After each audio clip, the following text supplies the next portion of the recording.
Chapter 19.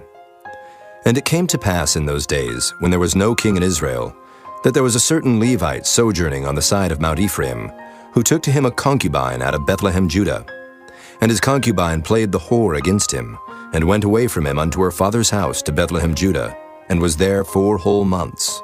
And her husband arose, and went after her, to speak friendly unto her, and to bring her again, having a servant with him, and a couple of asses. And she brought him into her father's house. And when the father of the damsel saw him, he rejoiced to meet him. And his father-in-law, the damsel's father, retained him. And he abode with him 3 days. So they did eat and drink, and lodged there. And it came to pass on the 4th day, when they arose early in the morning, that he rose up to depart. And the damsel's father said unto his son-in-law, Comfort thine heart with a morsel of bread, and afterward go your way. And they sat down, and did eat and drink both of them together. For the damsel's father had said unto the man, Be content, I pray thee, and tarry all night, and let thine heart be merry. And when the man rose up to depart, his father-in-law urged him. Therefore he lodged there again. And he arose early in the morning on the 5th day to depart.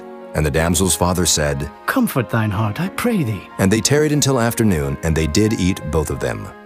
And when the man rose up to depart, he and his concubine and his servant, his father-in-law, the damsel's father, said unto him, Behold, now the day draweth toward evening. I pray you tarry all night.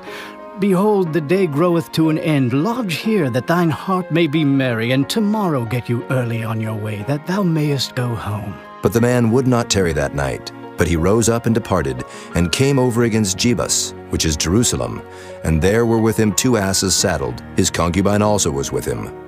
And when they were by Jebus, the day was far spent. And the servant said unto his master, Come, I pray thee, and let us turn into this city of the Jebusites, and lodge in it. And his master said unto him, We will not turn aside hither into the city of a stranger, that is not of the children of Israel. We will pass over to Gibeah. And he said unto his servant, Come, and let us draw near to one of these places to lodge all night, in Gibeah or in Ramah. And they passed on and went their way. And the sun went down upon them when they were by Gibeah, which belongeth to Benjamin. And they turned aside thither to go in and to lodge in Gibeah. And when he went in, he sat him down in a street of the city, for there was no man that took them into his house to lodging. And behold, there came an old man from his work out of the field at even, which was also of Mount Ephraim, and he sojourned in Gibeah. But the men of the place were Benjamites. And when he had lifted up his eyes, he saw a wayfaring man in the street of the city. And the old man said, Whither goest thou, and whence comest thou? And he said unto him, We are passing from Bethlehem, Judah, toward the side of Mount Ephraim. From thence am I. And I went to Bethlehem, Judah, but I am now going to the house of the Lord, and there is no man that receiveth me to house. Yet there is both straw and provender for our asses. And there is bread and wine also for me and for thy handmaid. And for the young man which is with thy servants, there is no want of anything. And the old man said, Peace be with thee. Howsoever, let all thy wants lie upon me. Only lodge not in the street. So he brought him into his house, and gave provender unto his asses. And they washed their feet, and did eat and drink.